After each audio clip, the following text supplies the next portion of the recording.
Hey, how you doing? Today I'm going to show you how to do the perfect scribes on skirting. So I've pulled these old skirting boards just lying around out of the dirt, but I try to get the most fanciest boards I could find.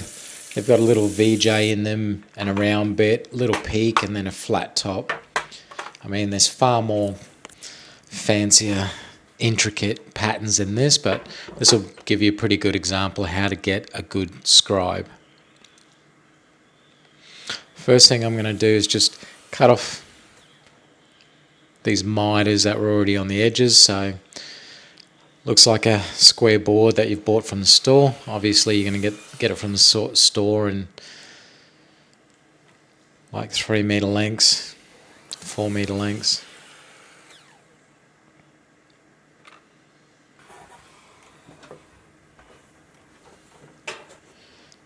So I'm going to pretend that this table is actually the floor of your bedroom or whatever room that you're going to put skirting in. So I'm going to pretend that's an internal corner to an internal corner, because that's where you scribe internal corners.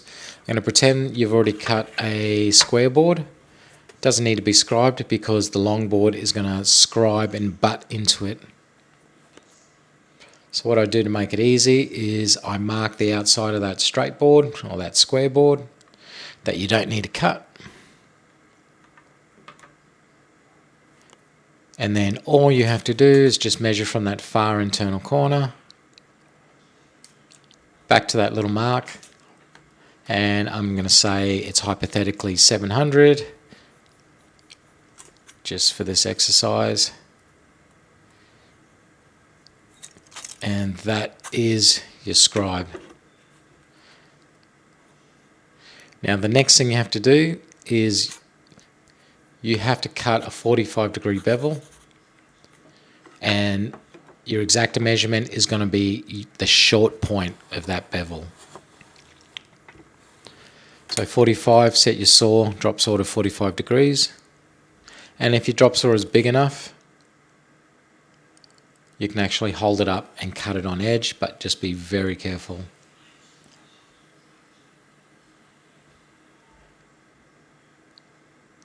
And that's it. So if you actually have a small drop saw, you're going to find that it's actually the motor. Your blade's short and it's actually the motor that's going to bottom out and not cut right through. So what you can do is roll your saw on the side and then you'll get that same 45-degree cut.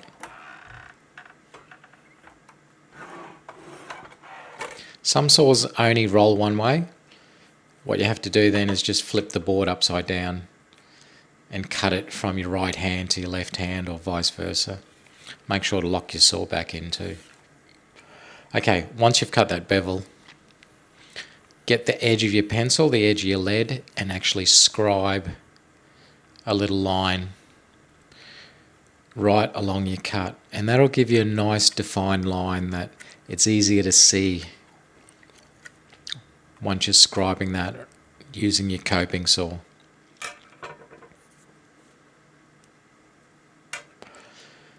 So I've actually got a couple of coping saws. I've got the Stanley Fat Max, that's about a $25 saw, and I've got the generic Trojan $12 saw, half the price. They've got slightly different blades at the moment, but these are actually the exact same size frame, so these blades are interchangeable. And you actually unscrew the handle to change the blade, and you tighten up the handle if you want it to be nice and tight, which is what you want to do. You want it to be a lot of tension in there. And I just use my finger just to start it off. I always do the hard bit first. It's a little flat spot on this skirting. I just guide it with my finger. It's actually focusing on my hand. I should have set the focus to manual and just locked it in. And just make sure that your blades are angled downwards, so it's actually harder to push the saw away from you than it is to pull it towards you. That's so you don't get little splinters the wrong way. Gives you a nice finish on the timber. So once you get to that first peak, you can pull your saw out and then cut from the other side, just starting randomly and then working your way back to that pencil mark. And then just meet the other cut. And that little chunk, first chunk should come out. And then as the chunks get bigger, it's easier to follow that sort of bigger round bits.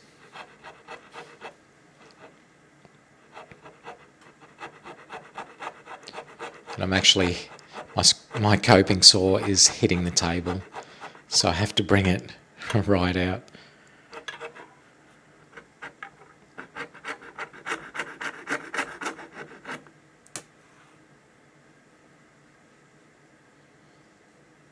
I just cut that out as another little chunk. If it's easier to do, just cut out lots of little chunks.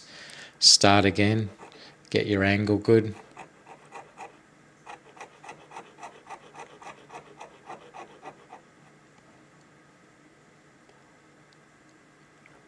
And there goes the focus again. And then the last little bit is that straight cut. And you just home and hosed after you do this. And it's such a wobbly old table. Ideally you want sawhorses or a workbench, proper workbench.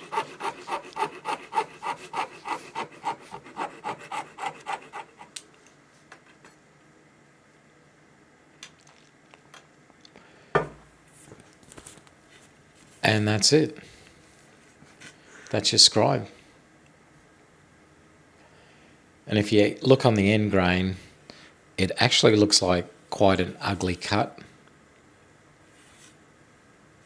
But because you've back cut it a bit, I don't know if I mentioned that, but you should try to back cut it so it's not a straight cut.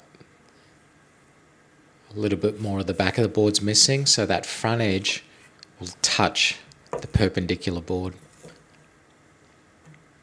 So we put our square board in, then the one you just scribed will go in the other corner, perpendicular, and butt right into that existing board or that first board. And that's your perfect scribe.